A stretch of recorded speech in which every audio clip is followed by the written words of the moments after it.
നമസ്കാരം.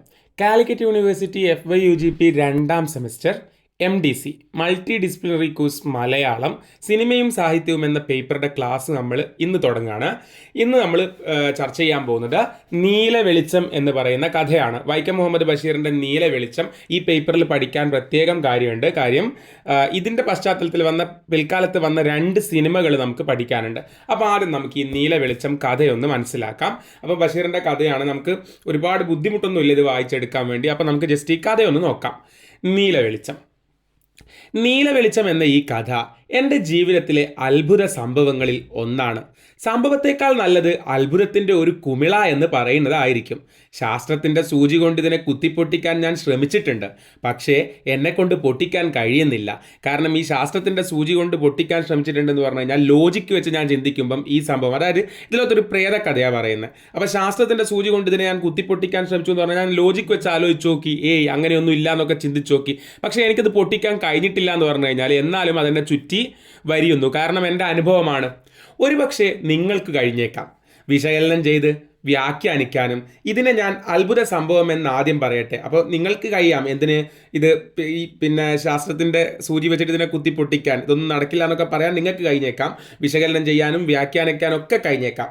ഇതിനെ ഞാൻ അത്ഭുത സംഭവം എന്ന് ആദ്യം പറഞ്ഞത്, അതെ, അങ്ങനെ അല്ലാതെ ഞാൻ എന്ത് പറയും, സംഭവം ഇതാണ് എന്ന് പറഞ്ഞിട്ട് കഥ തുടങ്ങുകയാണ്. ദിവസവും മാസവും കൊല്ലവും വേണ്ടല്ലോ, ഞാനൊരു വീടന്വേഷിച്ച് നടക്കുകയായിരുന്നു. പുതുതായി നടക്കുന്നതല്ല, എന്നും ഞാൻ വീടന്വേഷിച്ച് നടക്കുന്ന കാലമാണ്. എനിക്കിഷ്ടമായ വീടോ മുറിയോ കിട്ടാറില്ല. താമസിക്കുന്ന സ്ഥലത്തിനാണെങ്കിൽ ഒരു 100 കുറ്റങ്ങൾ പറയാനുണ്ട്. എന്നാൽ ആരോട് പറയും? വേണ്ടെങ്കിൽ പൊയ്ക്കോളൂ, പക്ഷേ എങ്ങോട്ട് പോകും? ഈ വിധത്തിൽ കഴിയുന്നു. വെറുത്ത്.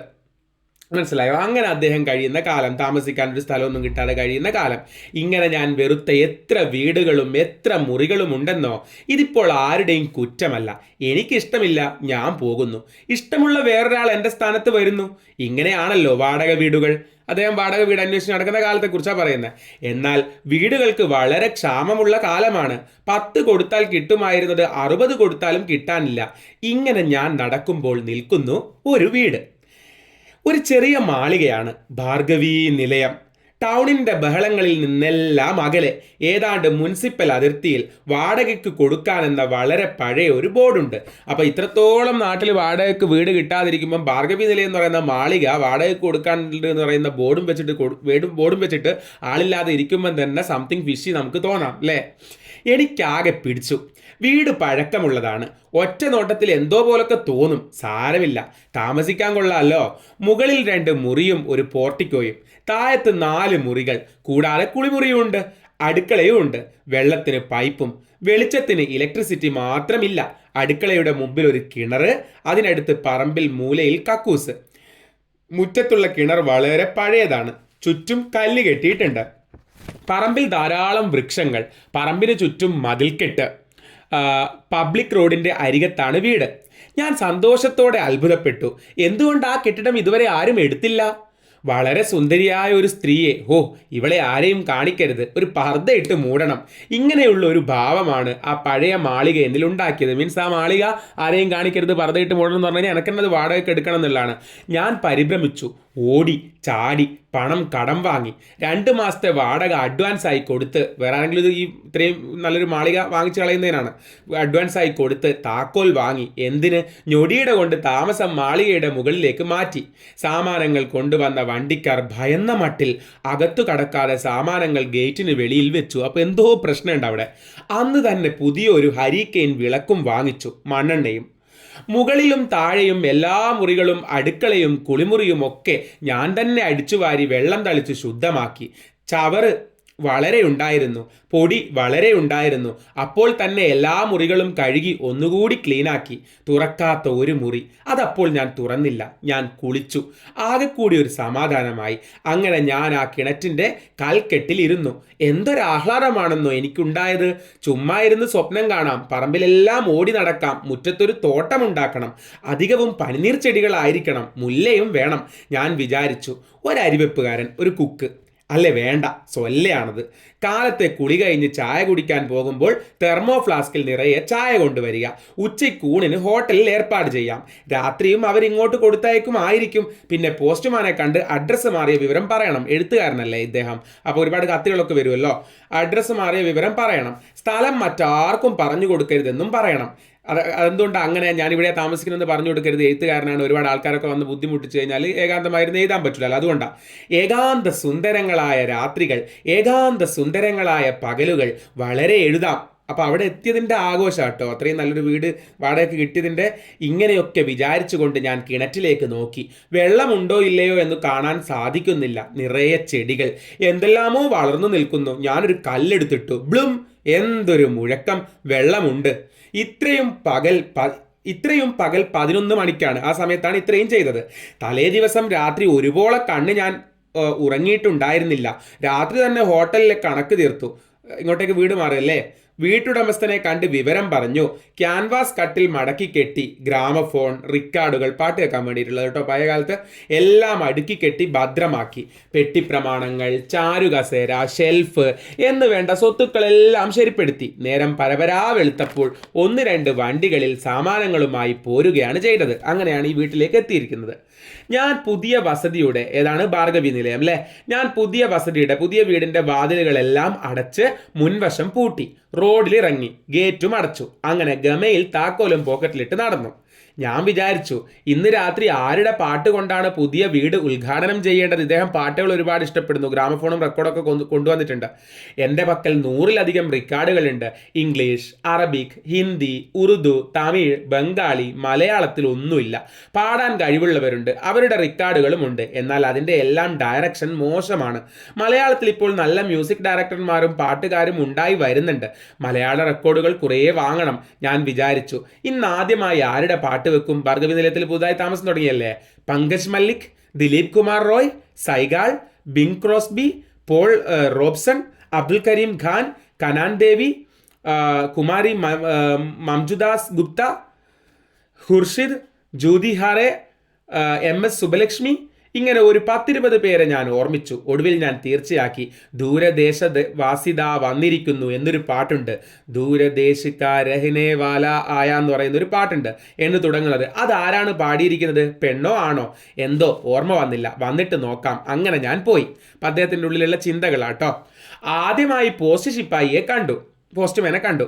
വിവരം പറഞ്ഞു. പുതിയ താമസ സ്ഥലത്തെ പറ്റി പറഞ്ഞപ്പോൾ പോസ്റ്റ് ശിപ്പായി ഭയന്ന മാതിരി പറയുകയാണ്, അയ്യോ സാറേ, ആ വീട്ടിൽ ഒരു ദുർമരണം നടന്നിട്ടുള്ളതാണ്. അപ്പോൾ അതുകൊണ്ടാണ് ഭാർഗവി നിലയം ആരും വാടകയ്ക്ക് എടുക്കാതെ അങ്ങനെ തന്നെ നിന്നത്, ഇത്രയും വീടിന് ക്ഷാമമുള്ള സമയത്തും. അതിലാണ് ഇപ്പോൾ ഇദ്ദേഹം പോയി ചാടിയിരിക്കുന്നത്. ആ വീട്ടിലൊരു ദുർമരണം നടന്നിട്ടുള്ളതാണ്. അവിടെ ആരും താമസിക്കാറില്ല. അതായിരുന്നു ആ മാളിക ഇത്രയും കാലം ഒഴിഞ്ഞു കിടക്കാൻ കാരണം. ദുർമരണം നടന്ന സ്ഥലമോ? ഞാൻ ലേശം പകച്ചു എന്ന് വിചാരിക്കുക. ഞാൻ ചോദിച്ചു, എന്ത് ദുർമരണം? അവിടുത്തെ മുറ്റത്തൊരു കിണറില്ലേ, അതിൽ ആരോ ചാടി മരിച്ചു.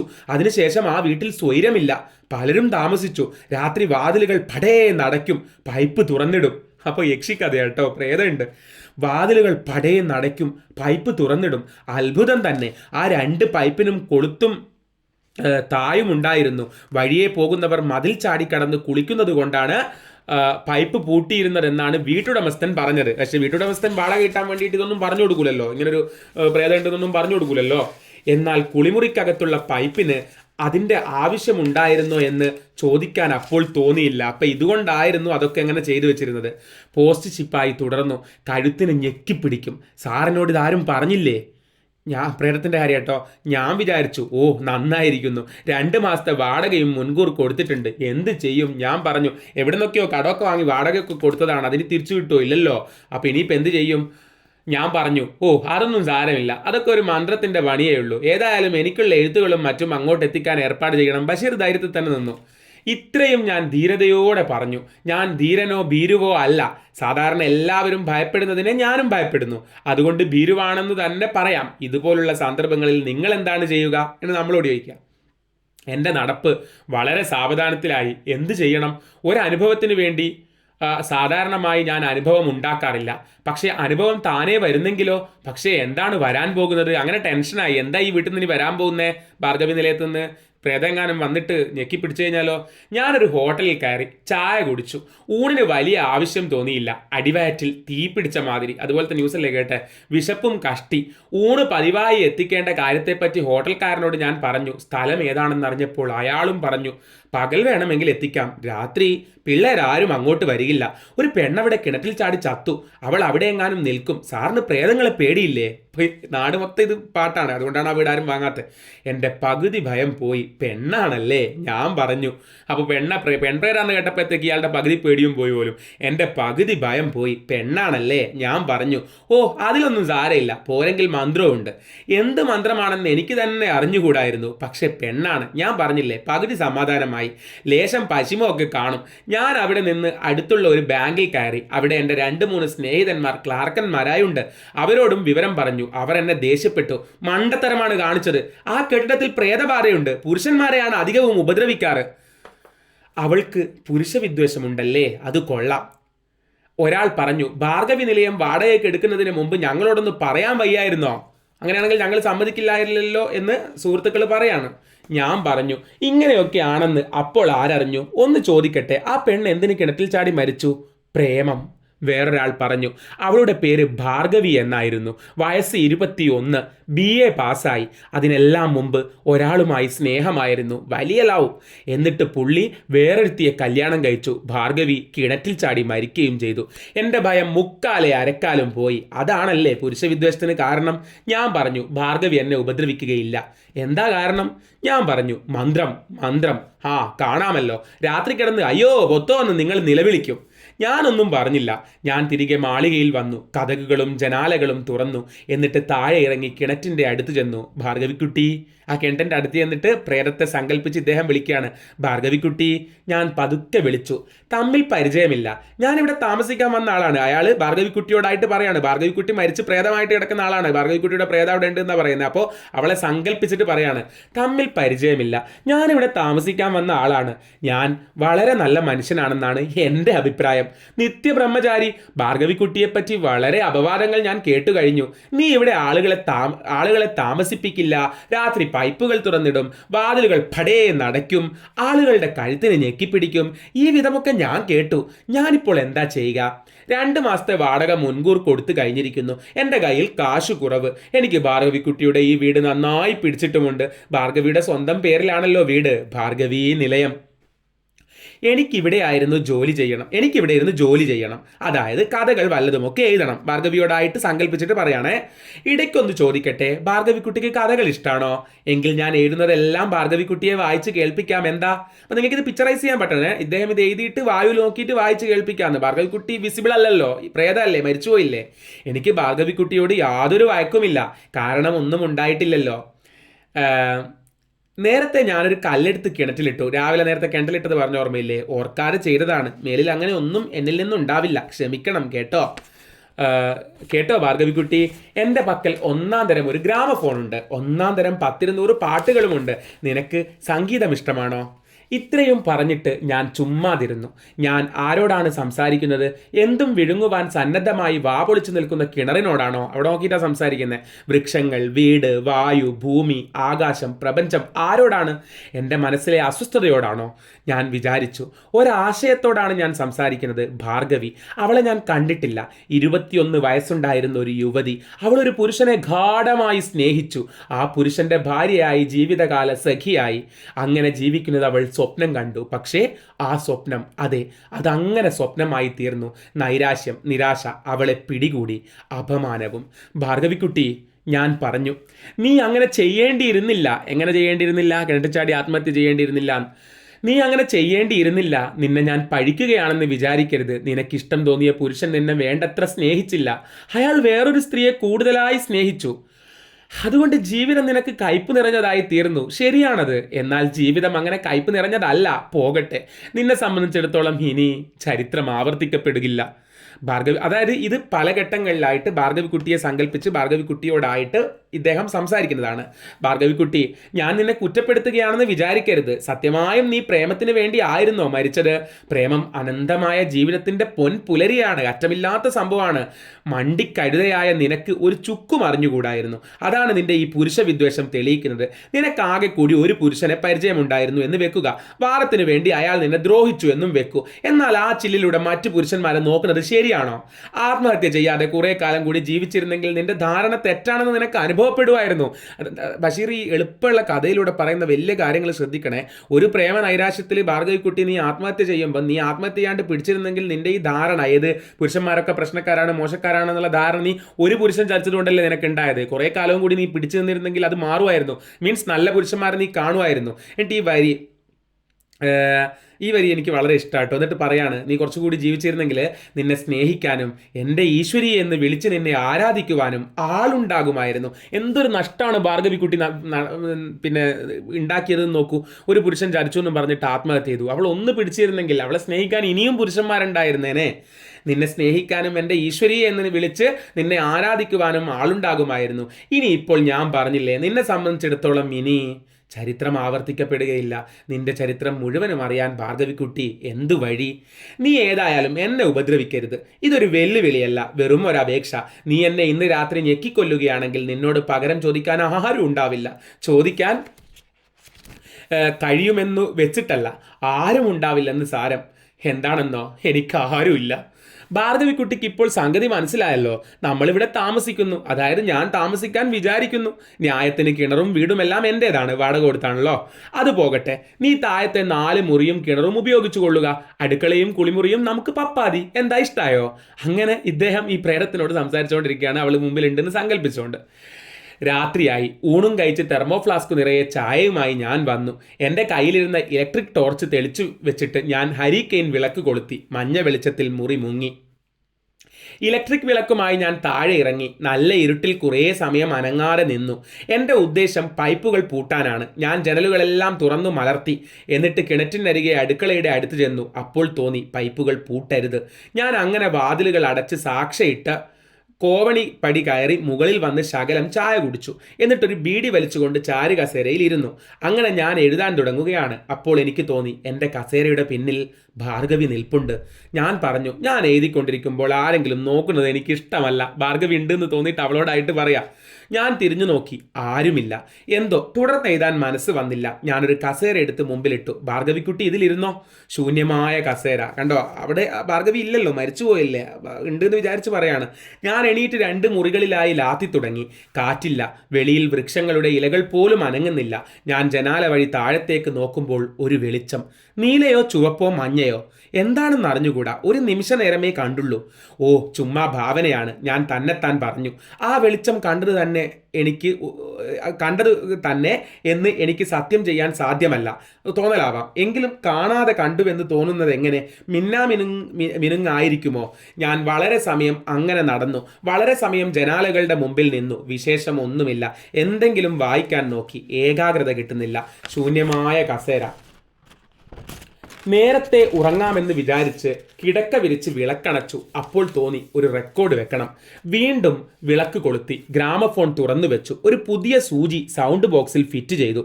അതിനുശേഷം ഗ്രാമഫോണിന് കീ കൊടുത്തു. ആരുടെ പാട്ട് വെക്കും? ലോകം നിശബ്ദം. എന്നാൽ ഒരു മുഴക്കമുണ്ട്. ഹൂ എന്ന് എൻ്റെ 2 ചെവികളിലുമാണ്. ഭയം എന്നെ പിടികൂടിയോ? എൻ്റെ പുറത്ത് ഒരു പൊരുപൊരുപ്പ്. ഭീകരമായ നിശബ്ദതയെ ലക്ഷം കഷ്ണങ്ങളായി തകർക്കാൻ ഞാൻ വിചാരിച്ചു.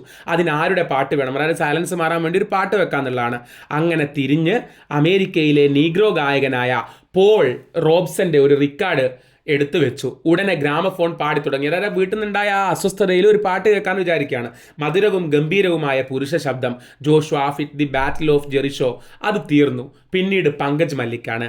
തൂഡർന സറാബി, നീ അശേഷം ഭയപ്പെടേണ്ട. അത് കഴിഞ്ഞ് മധുരവും മൃദുലവും മോഹനവുമായ സ്ത്രീ ശബ്ദമാണ്. കാറ്റിനില്ലേ വരും ഗീതം. അങ്ങനെ MS സുബ്ബലക്ഷ്മി പാടിക്കഴിഞ്ഞു. അങ്ങനെ പലരുടെയും പാട്ടുകൾ കേട്ടു എന്നുള്ളതാണ്. ഈ 3 പാട്ട് കഴിഞ്ഞപ്പോൾ എനിക്ക് എന്തോ സമാധാനമായി. മനസ്സ് അസ്വസ്ഥമായിട്ട് കേട്ടാണല്ലോ. അങ്ങനെ ഞാൻ കുറേ സമയം ഇരുന്നു. ഒടുവിൽ സാക്ഷാൽ സൈഗാളിനെ വിളിച്ചു. അദ്ദേഹം പതുക്കെ ആ ക്ഷീണിച്ച സ്വരത്തിൽ വിഷാദത്തോടെ മധുരമായി പാടി, സോജാ രാജകുമാരി. രാജകുമാരി ഉറങ്ങൂ, സുന്ദരമായ സ്വപ്നങ്ങൾ കണ്ട് നീ ഉറങ്ങൂ. അതും കഴിഞ്ഞു. അത്ര തന്നെ, ഇനി നാളെ എന്നും പറഞ്ഞ് ഞാൻ ഗ്രാമഫോൺ അടച്ചു ഒരു ബീഡിയും കത്തിച്ച് വിളക്കണച്ച് കിടന്നു. തൊട്ടടുത്ത് ടോർച്ച് ലൈറ്റുണ്ട്, വാച്ചുണ്ട്, കഠാരിയുണ്ട്, പിന്നെ ശൂന്യമായ കസേര. പോർട്ടിക്കോയിലേക്കുള്ള വാതിൽ അടച്ചിട്ടാണ് ഞാൻ കിടന്നത്. സമയം 10 മണിയായി കാണും. ഞാൻ ചെവിയോർത്ത് കിടന്നു. വാച്ചിൻ്റെ വളരെ നേരിയതായ ടിക് ടിക് ശബ്ദമല്ലാതെ മറ്റൊന്നുമില്ല. മിനിറ്റുകളും മണിക്കൂറുകളും അങ്ങനെ നീങ്ങിക്കൊണ്ടിരുന്നു. എൻ്റെ മനസ്സിൽ ഭയമില്ല, ഉള്ളത് തണുത്ത ഒരു ജാഗ്രത. ഇതെനിക്ക് പുതിയതല്ല. ഒരുപാട് കാലം, ഒരുപാട് രാജ്യങ്ങളിൽ, ഒരുപാട് സ്ഥലങ്ങളിൽ, ഒരു 20 കൊല്ലത്തെ ഏകാന്ത ജീവിതത്തിൽ എനിക്ക് തന്നെ അർത്ഥം കണ്ടുപിടിക്കാൻ കഴിയാത്ത ചില അനുഭവങ്ങൾ ഉണ്ടായിട്ടുണ്ട്. അതുകൊണ്ട് എൻ്റെ ശ്രദ്ധ ഭൂതകാലത്തിലേക്കും വർത്തമാനകാലത്തിലേക്കും അങ്ങനെ പോയും വന്നും കൊണ്ടിരുന്നു. ഇടയ്ക്ക് വാതിലിൽ മുട്ടുമോ, പൈപ്പിൽ നിന്ന് വെള്ളം വീഴുന്ന ശബ്ദം കേൾക്കുമോ, കഴുത്തിന് ഞെക്കി പിടിക്കുമോ? ഈ വിധത്തിൽ 3 മണിവരെ ഞാൻ ശ്രദ്ധിച്ചു. ഒന്നും കേട്ടില്ല, ഒന്നും അനുഭവപ്പെട്ടില്ല. പരമശാന്തത. ഞാൻ ഉറങ്ങി, ഒരു സ്വപ്നവും കണ്ടില്ല. പിറ്റേ ദിവസം 9 മണിക്ക് ഞാൻ എണീറ്റു. ഒന്നും സംഭവിച്ചിട്ടില്ല. ഗുഡ് മോർണിംഗ് ഭാർഗവിക്കുട്ടി. വളരെ നന്ദി. ഒന്നെനിക്ക് മനസ്സിലായി കേട്ടോ. ആളുകൾ ചുമ്മാ ഭാർഗവിക്കുട്ടിയെ പറ്റി അപവാദം പറയുകയാണ്. അവരങ്ങനെ പറഞ്ഞോട്ടെ അല്ലേ? ആളുകൾ പറഞ്ഞൊന്നും ഇവളിപ്പം ചെയ്തിട്ടില്ലല്ലോ. ഇങ്ങനെ രാപകലുകൾ കഴിഞ്ഞു വന്നു. ഭാർഗവിക്കുട്ടിയെ പറ്റി ഓർക്കും. അമ്മ, അച്ഛൻ, സഹോദരി, സഹോദരന്മാർ.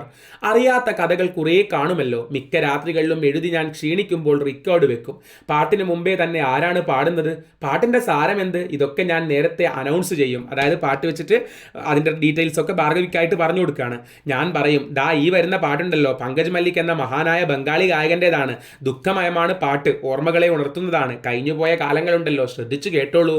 ഗുസർ ഗയാ വഹ് സമാന കേസാ കേസാ. അല്ലെങ്കിൽ ഞാൻ പറയും, ഈ വരുന്നത് ബിങ് ക്രോസ്ബിയുടേതാണ്. ഇൻ ദി മൂൺലൈറ്റ് എന്ന് വെച്ചാൽ നിലാ വെളിച്ചത്തിൽ. ഓ, BA കാരിയാണല്ലോ, ക്ഷമിക്കണം. അതെ, പറഞ്ഞേണ്ട ആവശ്യമില്ലല്ലോ, നീ BA അല്ലേ. ഈ വിധമൊക്കെയും ഞാൻ തന്നെത്താൻ പറയും. അവളുണ്ട് എന്നുള്ള സങ്കല്പത്തിൽ തന്നെത്താൻ പറയും. ഇങ്ങനെ 2.5 മാസം കഴിഞ്ഞു. ഞാൻ തോട്ടമുണ്ടാക്കി. പൂക്കളുണ്ടാവുമ്പോൾ എല്ലാം ഭാർഗവിക്കുട്ടിക്കാണെന്ന് പറയുകയും ചെയ്തു. ഇടയ്ക്ക് ഞാൻ ഒരു ചെറു നോവലും എഴുതി തീർത്തു. എൻ്റെ വളരെ സ്നേഹിതന്മാർ വന്നു. പലരും അവിടെ രാത്രി കഴിച്ചു കൂട്ടിയിട്ടുണ്ട്. ഉറങ്ങുന്നതിന് മുമ്പ് അവരാരും അറിയാതെ ഞാൻ താഴത്തിറങ്ങിച്ചെന്ന് ഇരുളിൽ നോക്കിക്കൊണ്ട് പതുക്കെ പറയും, കേട്ടോ ഭാർഗവിക്കുട്ടി, എൻ്റെ കുറേ സ്നേഹിതന്മാർ രാത്രി ഇവിടെ ഉറങ്ങുന്നുണ്ട്. അവരെ ആരെയും ഞെക്കി കൊല്ലരുത്. അങ്ങനെ വല്ലതും സംഭവിച്ചാൽ പോലീസുകാർ എന്നെ പിടിച്ചു കൊണ്ടുപോകും. സൂക്ഷിക്കണേ. Good night. അങ്ങനെയെല്ലാം ഭാർഗവിക്കുട്ടിയോട് സങ്കല്പിച്ച് സംസാരിക്കുന്നു പറയാം. സാധാരണമായി പുറത്തേക്കിറങ്ങാൻ ഭാവിക്കുമ്പോൾ ഞാൻ പറയും, ഭാർഗവിക്കുട്ടി, വീട് സൂക്ഷിച്ചോളണേ. വല്ല കള്ളന്മാരും കയറി വരികയാണെങ്കിൽ ഞെക്കിക്കൊന്നോളൂ. ശവം ഇവിടെ ഇടരുത്. വലിച്ചൊരു 3 മൈൽ ദൂരെ കൊണ്ടുപോയി ഇട്ടേക്കണം, അല്ലെങ്കിൽ നമുക്ക് കുഴപ്പമുണ്ട്. രാത്രി സെക്കൻഡ് ഷോ സിനിമ കണ്ടിട്ട് മടങ്ങി വരുമ്പോൾ ഞാൻ പറയും, ഞാനാണ് കേട്ടോ. അങ്ങനെ അവർ തമ്മിൽ ഭയങ്കര കെമിക്കൽ ബോണ്ടായിരുന്നു, ഈ പ്രേതവും ഇയാളും തമ്മിൽ, ഇദ്ദേഹവും തമ്മിൽ.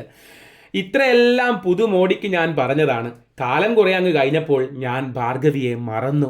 അതായത് വലിയ വർത്തമാനങ്ങളൊന്നുമില്ല, വല്ലപ്പോഴും ഓർക്കുമെന്ന് മാത്രം. എല്ലാ ബന്ധങ്ങളും അങ്ങനെയാണല്ലോ അല്ലേ. ആ ഓർമ്മ എങ്ങനെയുള്ളതാണെന്ന് പറയാം. ഈ ഭൂമിയിൽ എത്രയോ കോടി, അതായത് മനുഷ്യ സമുദായത്തിൻ്റെ ഉത്ഭവത്തിന് ശേഷം എണ്ണമില്ലാത്ത സ്ത്രീ പുരുഷന്മാർ മരിച്ചിട്ടില്ലേ? അവരെല്ലാം ഈ ഭൂമിയിൽ അലിഞ്ഞും പുകഞ്ഞും പൊടിഞ്ഞും ചേർന്നിരിക്കുകയാണ്. ഇത് നമുക്കറിയാം. ആ ഇനത്തിൽ ഒരു ഓർമ്മ മാത്രമായി അവശേഷിച്ചു ഭാർഗവി. അത്ര മാത്രമേ ഉള്ളൂ ഇപ്പം ഭാർഗവി. അവളെ മറന്നുപോയി എന്നുള്ളതാണ്. അങ്ങനെ ഇരിക്കുമ്പോഴാണ് ഒരു സംഭവം ഉണ്ടായത്. അതാണ് ഇനി പറയാൻ പോകുന്നത്. ഒരു രാത്രി, സമയം ഏതാണ്ട് 10 മണിയായി കാണും. ഒരു 9 മണി മുതൽ ഞാനൊരു കഥ എഴുതുകയായിരുന്നു. വളരെ വികാരമുള്ളതാണ്. ഞാൻ വളരെ ധൃതിയിൽ എഴുതിക്കൊണ്ട് വരുന്നു. ക്രമേണ വിളക്ക് മങ്ങുന്നതായി എനിക്ക് തോന്നി. ഞാൻ വിളക്കെടുത്ത് പതുക്കെ ഒന്ന് കുലുക്കി നോക്കി. മണ്ണെണ്ണ തീരെയില്ല. എങ്കിലും ഞാൻ വിചാരിച്ചു, ഒരു പേജ് കൂടി എഴുതാം. ഇതെങ്ങനെ വ്യക്തമായ വിചാരമല്ല, എൻ്റെ പരിപൂർണ ശ്രദ്ധയും എഴുതി വരുന്ന കഥയിലാണ്. ഇടയ്ക്ക് വെളിച്ചം കുറഞ്ഞു. അങ്ങനെ വരുമ്പോൾ എന്താണ് ചെയ്യുക? മുമ്പ് ചെയ്തിട്ടുള്ളത് വിളക്കിൽ എണ്ണയുണ്ടോ എന്ന് പരിശോധിക്കും. അങ്ങനെ പരിശോധിച്ചു. എന്നിട്ട് തിരി ശകലം നീട്ടി.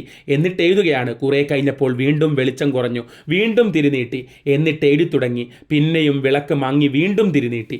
ഈ വിധത്തിൽ കുറേ കഴിഞ്ഞപ്പോൾ ഒരു 1/2 ഇഞ്ച് വീതിയിലും 4 ഇഞ്ച് നീളത്തിലുമുള്ള ഒരു ചുവന്ന കനലായി അവശേഷിച്ചു വിളക്കിൻ്റെ തിരി. മീൻസ് തീർന്നുപോയി. ഞാൻ ഇലക്ട്രിക് ടോർച്ച് തെളിച്ചു വെച്ചിട്ട് ഹരിക്കെയിൻ വിളക്കിൻ്റെ തിരി മുഴുവനും താഴ്ത്തി. വിളക്കണഞ്ഞു എന്ന് പറയേണ്ടതില്ലല്ലോ, വിളക്ക് കെട്ടുപോയി. ഞാൻ തന്നെത്താൻ പറഞ്ഞു, വെളിച്ചത്തിനെന്ത് വഴി? മണ്ണെണ്ണ വേണം. ഞാൻ ഓർത്തു, ബാങ്കിൽ ചെന്നാൽ ആ ക്ലർക്കന്മാരുടെ സ്റ്റൗവിൽ നിന്ന് കുറേ മണ്ണെണ്ണ കടം വാങ്ങാം. ഞാൻ ടോർച്ച് ലൈറ്റും മണ്ണെണ്ണ കുപ്പിയുമായി വാതിൽ പൂട്ടി. താഴെ ഇറങ്ങി മുൻവശത്തെ വാതിലും പൂട്ടി വെളിയിലിറങ്ങി. ഗേറ്റ് അടച്ച് ഏകാന്തമായ പെരുവഴിയിലൂടെ നടന്നു. മങ്ങിയ നിലാവുണ്ട്, നല്ല മഴക്കാറുമുണ്ട്. ഞാൻ വേഗം നടന്നു. അന്ന് സംഭവിച്ച എന്തോ ഒരു കാര്യം പറയാൻ പോവാ. തെരുവീതിയിലൂടെ ബാങ്കിൻ്റെ മുമ്പിൽ ചെന്ന് മുകളിലേക്ക് നോക്കി ഒരു ക്ലാർക്കിൻ്റെ പേര് വിളിച്ചു. അവിടുന്ന് ഇത് വാങ്ങാലോ. 2-3 പ്രാവശ്യം വിളിച്ചപ്പോൾ ഒരാൾ ഇറങ്ങി വന്നു. സൈഡ് ഗേറ്റ് തുറന്ന് പുറമേ കൂടി ഞങ്ങൾ ബാങ്ക് കെട്ടിടത്തിൻ്റെ പിൻവശത്ത് ചെന്ന് കോവണിപ്പടി വഴി മുകളിൽ ചെന്നു. അപ്പോഴാണ് എനിക്ക് മനസ്സിലായത് അവർ 3 പേരും കൂടി ചീട്ട് കളിക്കുകയായിരുന്നുവെന്ന്. ഞാൻ മണ്ണെണ്ണയുടെ കാര്യം പറഞ്ഞപ്പോൾ, അത് വാങ്ങാനാണല്ലോ വന്നത്, ലൈറ്റ് കെട്ടുപോയിട്ട്, കാര്യം പറഞ്ഞപ്പോൾ അവരിൽ ഒരുവൻ ചിരിച്ചുകൊണ്ട് ചോദിച്ചു, എന്നാൽ നിങ്ങളുടെ ഇഷ്ടക്കാരിയായ ഭാർഗവിയോട് പറയാൻ വയ്യായിരുന്നോ മണ്ണെണ്ണ കൊണ്ടുവരാൻ? ഭാർഗവിയുടെ ജീവിതകഥ എഴുതി തീർത്തോ? ഞാനൊന്നും പറഞ്ഞില്ല. എഴുതണം ഞാൻ വിചാരിച്ചു. അവരിൽ ഒരാൾ സ്റ്റൗവിൽ നിന്ന് മണ്ണെണ്ണ കുപ്പിയിലേക്ക് ഒഴിച്ച് കൊണ്ടിരിക്കുമ്പോൾ പെട്ടെന്ന് മഴ വീണു. ഞാൻ പറഞ്ഞു, ഒരു കുടയും തരണം. അവർ പറഞ്ഞു, ഒന്ന് പോയിട്ടൊരു കാൽ പോലുമില്ല കുട. നമുക്കല്പം ചീട്ട് കളിക്കാം, മഴ തോരുമ്പോൾ പോവുകയും ചെയ്യാം. അങ്ങനെ ഞങ്ങൾ ചീട്ട് കളിച്ചു. ഞാനും എൻ്റെ കൂട്ടുകാരനും 3 പ്രാവശ്യം സലാം വെച്ചു. അധികവും എൻ്റെ അശ്രദ്ധ മൂലമാണ്. എൻ്റെ മനസ്സ് എഴുതിക്കൊണ്ടിരുന്ന കഥയിലായിരുന്നത് കൊണ്ട് കളിയിൽ വേണ്ടത്ര ശ്രദ്ധ ചെലുത്തിയില്ല. ഏതാണ്ട് 1 മണിയായപ്പോൾ മഴ നിന്നു. കളി മതിയാക്കി മണ്ണെണ്ണക്കുപ്പിയും ടോർച്ചും എടുത്തു. അവരും കിടക്കാൻ ഭാവിക്കുകയാണ്. ഞാൻ താഴെ ഇറങ്ങി റോഡിലെത്തിയപ്പോൾ അവർ വിളക്കണച്ചു. തെരുവിൽ ഒരനക്കവുമില്ല, വെളിച്ചവുമില്ല. ഞാൻ അങ്ങനെ നടന്നു. ഒരു സ്ഥലത്തും വെളിച്ചമില്ല. ഞാൻ വളവ് തിരിഞ്ഞ് താമസ സ്ഥലത്തിൻ്റെ നേർക്ക് നടന്നു. ആ മങ്ങിയ നിലാവിൽ ലോകമെല്ലാം അവ്യക്തമായ ഒരു അത്ഭുതത്തിൽ മുഴുകിക്കിടക്കുകയാണ്. എന്തെല്ലാം ചിന്തകളാണ് എൻ്റെ മനസ്സിലൂടെ പാഞ്ഞു പോയിക്കൊണ്ടിരിക്കുന്നതെന്ന് എനിക്കറിഞ്ഞുകൂടാ. ഒരുപക്ഷെ ഒന്നും ഞാൻ ചിന്തിച്ചു കാണുകയില്ല. ശൂന്യവും നിശബ്ദവുമായ ഇരുണ്ട വഴിയിലൂടെ ഇലക്ട്രിക് വിളക്കും തെളിച്ച് ഞാൻ അങ്ങനെ നടന്നു. ഒരു ജീവിയെയും കണ്ടുമുട്ടിയില്ല. താമസ സ്ഥലത്ത് ചെന്ന് ഗേറ്റ് കടന്ന് വാതിൽ തുറന്നു. അകത്ത് കടന്ന് വാതിൽ സാക്ഷായിട്ടു. അസാധാരണമായി മുകളിൽ വല്ലതും സംഭവിച്ചിട്ടുണ്ടോ എന്ന് ചിന്തിക്കേണ്ട ആവശ്യമുണ്ടായിരുന്നില്ലല്ലോ. എന്നാൽ ഒന്നുണ്ട്, വ്യക്തമായ കാരണം ഒന്നും കൂടാതെ എൻ്റെ മനസ്സ് ദുഃഖത്താൽ നിറഞ്ഞു. വെറുതെ ഒരു ദുഃഖം. ചുമ്മാ എനിക്ക് കരയണമെന്ന് തോന്നി. വേഗം എനിക്ക് ചിരിക്കാൻ കഴിയും, എന്നാൽ ഒരു തുള്ളി പോലും കരയാൻ സാധ്യമല്ല. കണ്ണുനീര് വരികില്ല. ഇങ്ങനെയുള്ള സന്ദർഭങ്ങളിൽ എന്നിലൊരു ദിവ്യഭാവം ഉദയം ചെയ്യാറുണ്ട്. അപ്പോൾ അങ്ങനെ ഉണ്ടായി കമ്പാഷൻ. ആ ഭാവത്തോടെ ഞാൻ മുകളിലേക്ക് കയറി ചെന്നു. സാധാരണ ചെല്ലുന്നത് പോലെ തന്നെ. എന്നാൽ ഒരു അപൂർവ സംഭവം എൻ്റെ കണ്ണുകൾ കണ്ടു. ഉപബോധ മനസ്സ് രേഖപ്പെടുത്തുകയും ചെയ്തു. സംഗതി ഇതാണ്. ഞാൻ മുറി പൂട്ടി പോരുമ്പോൾ എണ്ണ തീർന്നതിനാൽ വിളക്ക് അണഞ്ഞുപോയിരുന്നു. മുറിയിൽ ഇരുൾ നിറഞ്ഞും പോയിരുന്നു. അതിനുശേഷം ഒരു മഴ പെയ്തു. 2-3 മണിക്കൂറുകളും കഴിഞ്ഞു പോയിരുന്നു. എന്നാൽ ഇപ്പോൾ മുറിക്കകത്ത് അത്ഭുതകരമായി വെളിച്ചമുണ്ട്. വാതിലിൻ്റെ വിടവിലൂടെ അത് കാണാം. ഈ വെളിച്ചമാണ് എൻ്റെ കണ്ണുകൾ കണ്ടതും ഉപബോധ മനസ്സ് രേഖപ്പെടുത്തിയതും. പക്ഷേ ഈ രഹസ്യം എൻ്റെ പ്രജ്ഞയിൽ എത്തിയില്ല. പതിവ് പോലെ ഞാൻ താക്കോലെടുത്തു. എന്നിട്ട് തായിൽ ലൈറ്റ് അടിച്ചു. താഴ് വെള്ളി പോലെ മിന്നി എന്ന് പറയുന്നതിനേക്കാൾ ശരിയായിട്ടുള്ളത് ചിരിച്ചു എന്ന് പറയുന്നതാണ്. ഞാൻ മുറി തുറന്ന് അകത്ത് കയറി. അപ്പോൾ എല്ലാം ഞാൻ ഒരു ഞെട്ടലോടെ അറിഞ്ഞു. എന്ന് പറഞ്ഞാൽ ഒരു ഞെട്ടലോടെ എൻ്റെ ഓരോ അണുവിനും ഒരു സംഗതി ബോധ്യം വന്നു. ഞാൻ ഭയന്നു വിറച്ചില്ല. സ്നേഹവും ദയവും ഒക്കെ കൂടിയ ഭാവമാണ് മനസ്സിൽ. സ്തബ്ധനായി നിന്നു എന്ന് മാത്രം. എനിക്കെന്തോ പുകച്ചിലോ വിയർപ്പ് പൊടിയിലോ കരയാനുള്ള തോന്നലോ ഒക്കെ ഉണ്ടായി. നീല വെളിച്ചം. വെള്ളച്ചുമരുകളും മുറിയും നീല വെളിച്ചത്തിൽ മുങ്ങി നിൽക്കുന്നു. വെളിച്ചം വിളക്കിൽ നിന്ന് 2 ഇഞ്ച് നീളത്തിൽ ഒരു നീലത്തീ നാളം. ഞാൻ അത്ഭുത സ്തബ്ധനായി അങ്ങനെ നിന്നു. അങ്ങനെ തീർന്നുപോയ ആ വിളക്കിൽ നിന്ന് ഈ നീല വെളിച്ചം വന്നു എന്നാണ് പറയുന്നത്. മണ്ണെണ്ണയില്ലാതെ അണഞ്ഞുപോയ വിളക്ക് എങ്ങനെ ആരാൽ കൊളുത്തപ്പെട്ടു? ഭാർഗവി നിലയത്തിൽ ഈ നീല വെളിച്ചം എവിടെ നിന്നുണ്ടായി? അതാണ് അവിടെ ഉണ്ടായ അത്ഭുതകരമായ സംഭവം. അപ്പോൾ ഇതാണ് കഥ എല്ലാവർക്കും മനസ്സിലായിട്ടുണ്ടാവും എന്ന് വിചാരിക്കുന്നു. എളുപ്പമാണ്, അതുകൊണ്ടാണ് വെറുതെ വായിച്ചു പോയത്, അധികം വിശദീകരിക്കുക. അത് എളുപ്പമാണല്ലോ, വെറുതെ സമയം കളയണ്ടല്ലോ. പിന്നെ ഈ കഥയുടെ പശ്ചാത്തലത്തിൽ 2 സിനിമകൾ വന്നിട്ടുണ്ട് മലയാളത്തിൽ. ആ സിനിമകളെക്കുറിച്ച് നമുക്ക് പഠിക്കാനുണ്ട്. ആ സിനിമകളും നിങ്ങൾ കാണണം കേട്ടോ. ഭാർഗവി നിലയവും നീല വെളിച്ചവും. ഓക്കെ, അടുത്ത ക്ലാസ്സിൽ പുതിയ ടോപ്പിക്കുമായിട്ട് വീണ്ടും കാണാം. താങ്ക്